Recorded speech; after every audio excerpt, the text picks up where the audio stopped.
అండి నమస్తే, welcome to my channel అక్క చేతి వంట. మీరందరూ బాగుండాలని దేవుని మనస్ఫూర్తిగా ప్రార్థిస్తున్నానండి. ఈరోజు మనం చేయబోతున్న రెసిపీ మార్నింగ్ టిఫిన్ నేను చేయబోతున్నానండి. అటుకులు ఉప్మా కావాల్సిన పదార్థాలు నేను చూపిస్తున్నాను. ఆనియన్స్ ఒకటి తీసుకొని కట్ చేశాను, పచ్చిమిర్చి ఒక 2 కట్ చేశానండి, జీడిపప్పు, పచ్చనిపప్పు, జీలకర్ర, ఆవాలు, మినపప్పు, కరివేపాకు, ఒక నిమ్మకాయ హాఫ్ తీసుకున్నానండి. అలాగే అటుకులు ఒక కప్పు తీసుకున్నాను. అటుకులు అయితే మనము ఒక బౌల్ వేసి శుభ్రంగా కడిగేసి పక్కన పెట్టుకుందామండి. ఈ బౌల్లో మనము వేసేసి కొద్దిగా ఒక 1 టైం 2 టైమ్స్ కడిగేసేసి కొద్దిగా వాటర్ పట్టేద్దామండి. చూడండి, మనమైతే ఇట్లాగా కడిగి పెట్టేస్తాం, తాలింపు పెట్టేద్దామండి. స్టవ్ వెలిగిద్దామండి. తగినంత ఆయిల్, 1 స్పూన్ నెయ్యి వేసుకుందామండి. కొద్దిగా నెయ్యి కూడా వేద్దాం. ఇప్పుడు 1 స్పూన్ మనం నెయ్యి వేసుకుందామండి. నెయ్యి అనేది మీ ఆప్షనల్, నేనైతే వేస్తున్నాను. చూడండి, ఇప్పుడు మనం తాలింపు దినుసులు అన్నీ వేసేద్దామండి. ముందుగైతే మనం జీడిపప్పు వేద్దాము, కాజు వేసేసుకుందామండి.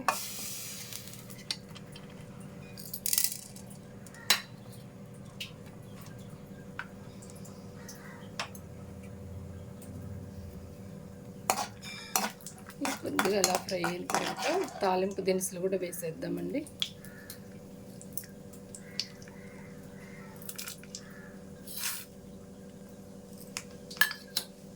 కాస్త ఫ్రై అయిన తర్వాత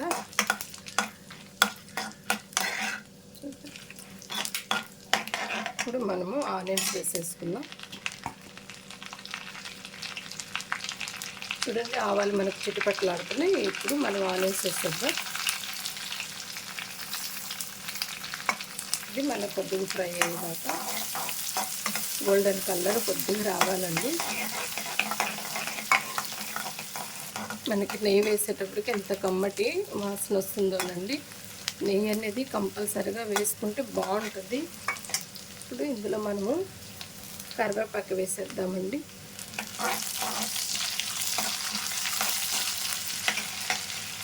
పచ్చిమిర్చి కూడా వేసేద్దామండి. పచ్చిమిర్చి కూడా మనకి ఫ్రై అవ్వాలి కాబట్టి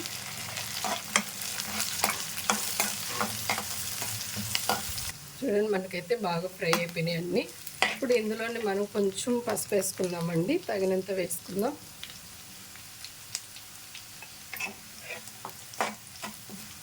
ఇప్పుడు ఇందులోనే సాల్ట్ కూడా వేద్దామండి. నేనైతే 1 స్పూన్ వేసాను, మీరు కూడా చూసుకొని వేసుకోండి. ఇప్పుడు ఇందులోనే మనము కడిగి పెట్టుకున్న అటుకులు మనకు కొంచెం సేపు అలా కడిగి పెట్టేసి నానబెట్టేసామండి.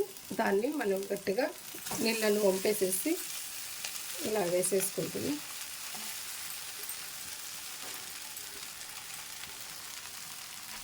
దీన్నంతా కూడా మనం ఇలా ఫ్రై చేసేస్తామండి. ఒక 2 నిమిషాల్లో మనకి ఇలా కలిపేసుకున్నామంటే మరి ఇదంతా కూడా దీనికి పట్టిపోతుంది.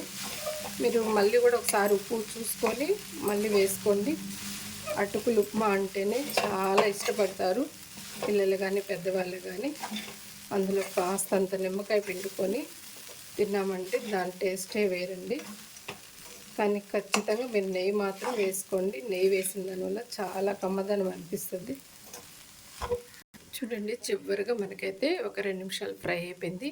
చివరిగా నిమ్మకాయ ఒక 2-3 స్పూన్స్ లాగా అట్లాగా మనం పిండుకోవచ్చండి.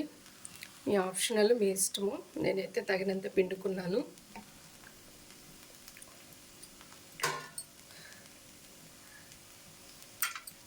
ఒకసారి దీనంతా ఇలాగా కలిపేసుకుందాం. కలిపేసుకొని మనం సర్వింగ్ ప్లేట్లలో మనం తీసేసుకుందామండి.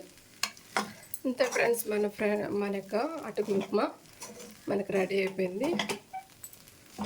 అంతే, నిమ్మకాయ వేయంగానే 1 నిమిషం అలాగా ఫ్రై చేసేసి వదిలేసి ఆఫ్ చేసేసుకోండి. నేను కూడా ఆఫ్ చేసేస్తున్నాను. మనము ఒక్కసారి తీసేసుకుంటున్నాం.